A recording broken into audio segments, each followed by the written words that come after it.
You know what I hear all the time from beginner gardeners? I've tried everything. I followed the advice. I don't understand why it still didn't work. And most of the time, they are not exaggerating. They really have tried a lot of things. And what they usually don't say out loud, but I hear it underneath everything else, is this quiet thought. I'm starting to wonder if gardening is just isn't for me. If you've been through that, even for a second, I want you to know something right away. You are not alone. It's not a character flaw. It's what happens when you're genuinely trying to learn without enough context.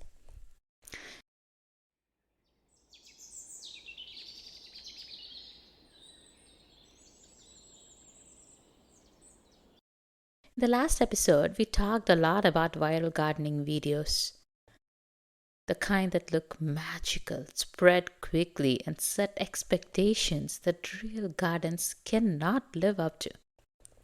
Today is the natural next step in that conversation because even when gardening advice isn't gimmicky, even when it's technically correct, it can still completely fail beginners.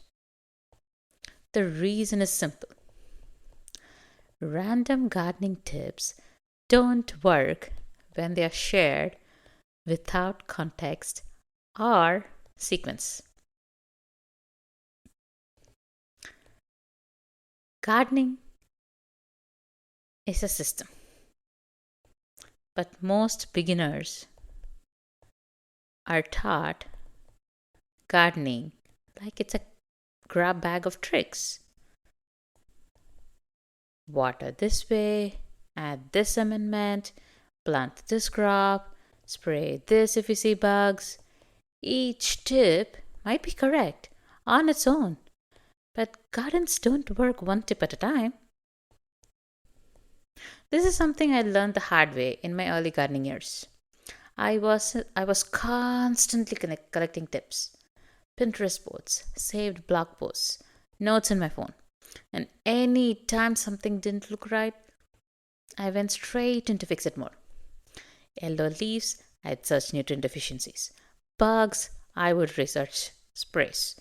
Slow growth, I would look for boosters. None of that advice was bad. I was applying it without understanding what stage my garden was actually in.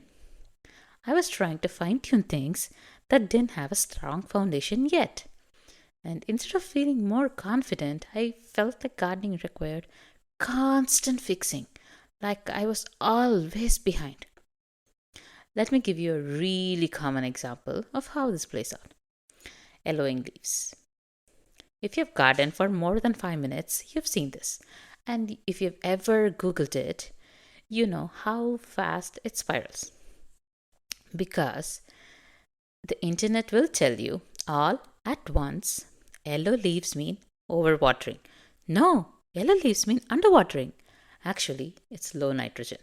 Unless it's a micronutrient deficiency, or too much fertilizer, or root damage, or pests, or disease.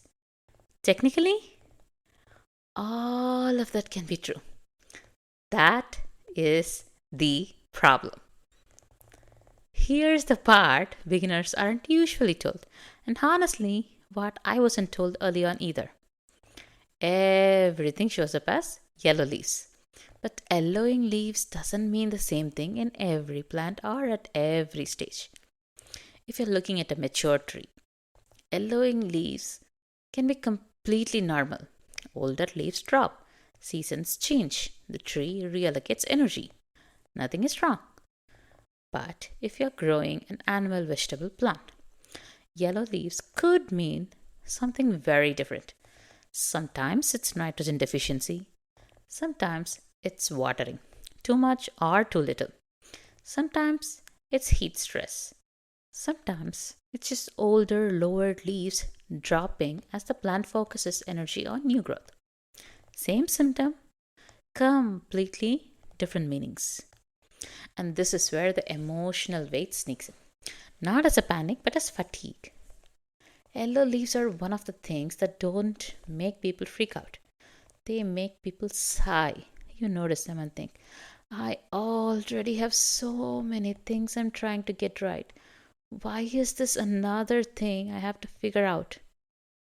And suddenly, gardening stops feeling grounding and starts feeling like one more task on an already full list.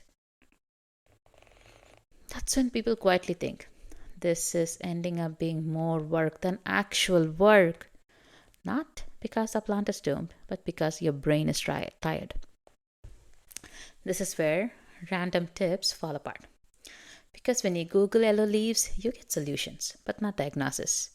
You're told add fertilizer, change your watering, spray this, but no one asks first what plant is this?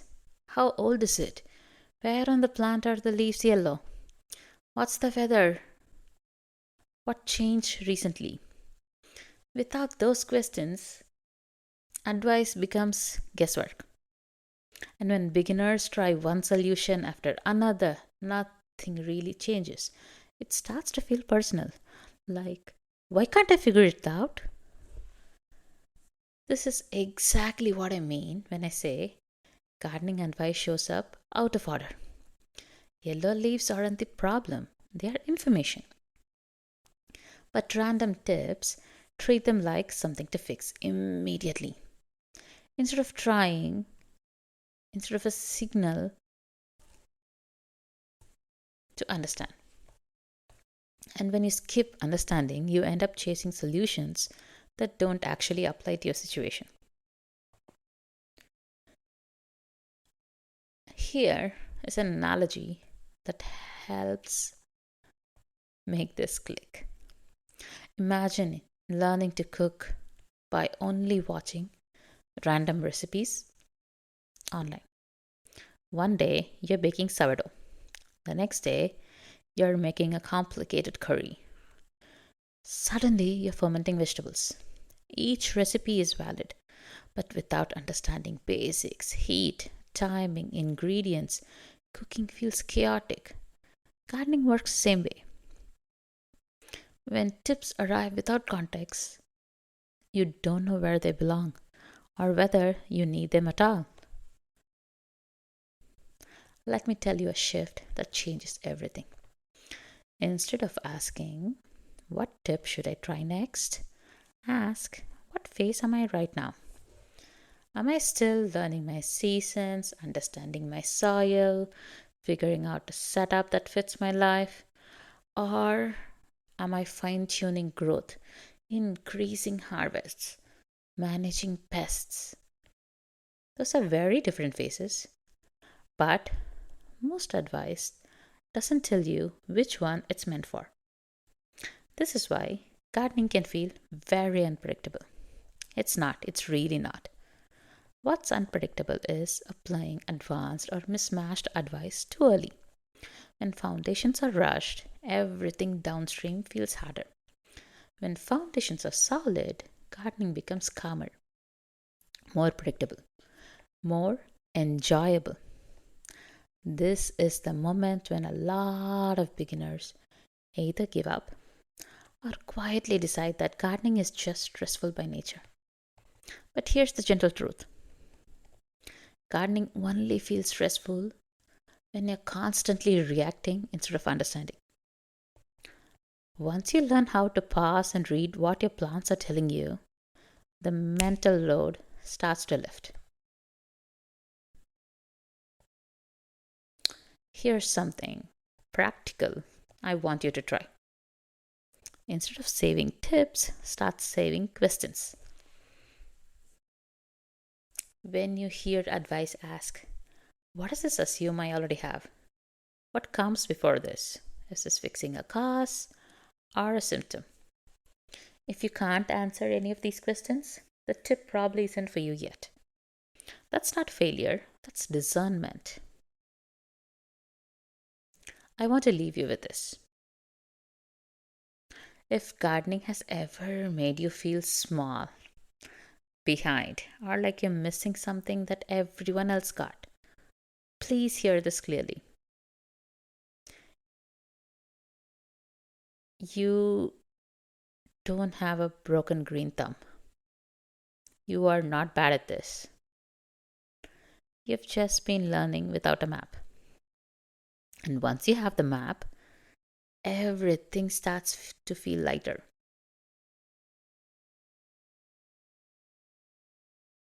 The next episode, we are going to talk about how beginner gardeners actually build confidence and why it has nothing to do with talent or having a green thumb. It has everything to do with understanding cause and effect. You're not behind, you're learning in the right order. And I'm really glad you're here. Before we wrap up, I want to share something gently. One of the reasons I talk so much about context and sequence is because I wish I'd had that kind of support when I first started. I'm currently putting together a guided garden course for beginners, something calm, structured, and realistic for people who want to grow with understanding instead of overwhelm. There's no pressure, no commitment right now. If you'd like to be the first to hear about it when it's ready, send me a message.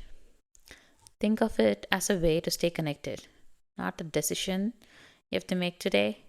You can find the link in the show notes.